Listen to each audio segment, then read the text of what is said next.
ZX ZonePRO Basic Programming. Today I will take you through the ease of programming ZonePRO devices using ZonePRO Designer software. We will start with a basic retail store background music application. Let's take a quick look at an application drawing to familiarize ourselves with the needs for this install. In this application, we will be using the ZonePRO 640 to control input levels, input EQ, output source selection and volume control using ZC3 and ZC1 wall controllers, page ducking, zone EQ, and limiting. In this application, our inputs will be an AKG DST99S page mic, a CD player, and a satellite music source. The output zones will consist of the sales floor, stockroom, office, and on-hold music. All zone outputs will run into a Crown CTS 4200 amplifier, which will drive the JBL Control 25T speakers. We will begin by opening ZonePRO Designer version 3.1 software. Once ZonePRO Designer is open, it should look identical to my screen. Note, if you are already connected to a ZonePRO device, that device's icon would appear on your screen automatically. In this case, I'm working in offline mode, and I'll have to insert a device manually. I will first click on the device menu. From the device menu, I will then click on the Add option. For this application, I will choose a ZonePRO 640 to control this retail store application. You will now see that the ZonePRO 640 icon has appeared on the screen. To access this device, simply double-click on the device icon. The program screen for the ZonePRO 640 will open. Input channels are displayed on the left and output zones are on the right. Let's jump right into programming the ZonePRO for this retail application. To begin, you will click on the Wizard option located on the menu bar. You will then click on the Configuration Wizard option.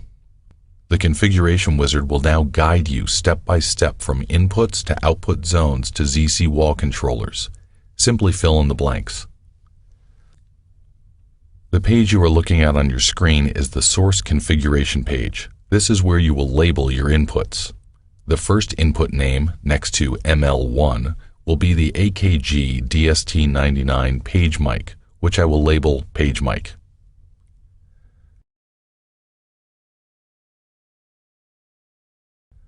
We are putting the page mic into the ML1 input because it is a mic line switchable input.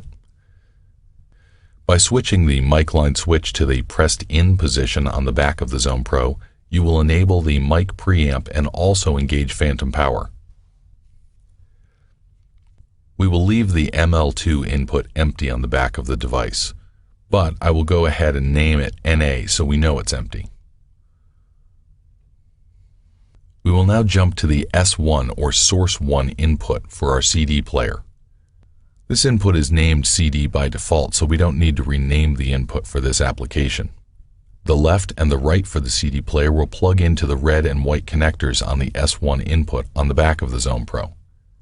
Source channels S1 through S4 on the ZonePRO 640 have two mono-summing RCA input jacks on each channel. This removes the need for Y cables in the field and provides a proper mono-summing input circuit. Don't worry though, if you need stereo inputs, the ZonePRO makes that fast and easy as well. Simply plug the left output from your CD player into the top S1 input and the right into the top S2 input. Click on the stereo checkbox on this page and the channel is recognized as stereo. As an added benefit, mono and stereo inputs will automatically combine or split when selected in mono or stereo outputs, or just remain stereo to stereo outputs. In this example, we don't need stereo, so I will uncheck the stereo box. The next input, S2, is where you will plug in the satellite music source. Again, by default, we don't need to change the name, but you can if desired. For inputs S3 and S4, I will change the names again to NA, since they will not be used.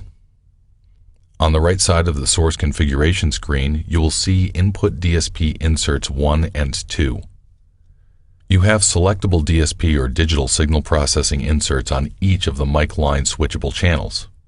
As I click on the drop-down menu for Insert 1, you will see that the options are Automatic Gain Control, Notch Filter, Compressor, Gate, De-esser, and AFS, or Advanced Feedback Suppression.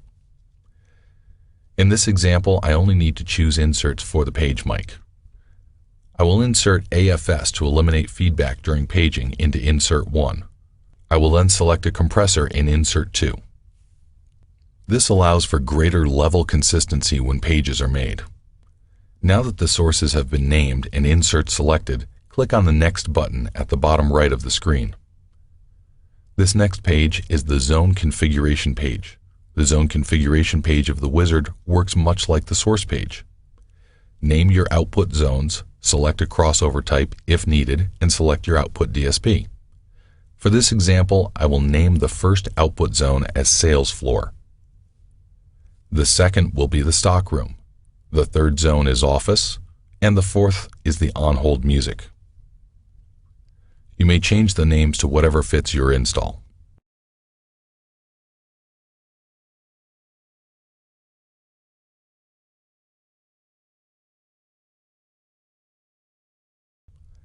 The next column to the right is the Router Mix Select. The ZonePRO 640 and 641 only have routing available. All other ZonePRO devices allow the option to mix or route to an output zone. The next column to the right is the crossover type. Your options in the crossover drop-down menu are mono, mono with mono sub, stereo, mono triamp, stereo with mono sub, and stereo with dual sub. For this example, we will not need a crossover. All zones will be mono full range. The next column is the Output DSP insert. Your options in the ZonePRO 640 are None, Automatic Gain Control, or AGC, Compressor, and Limiter. Be aware that the ZonePRO M models also allow for ambient noise compensation as an output option. For the first three output zones, I will choose a limiter to prevent amp clipping.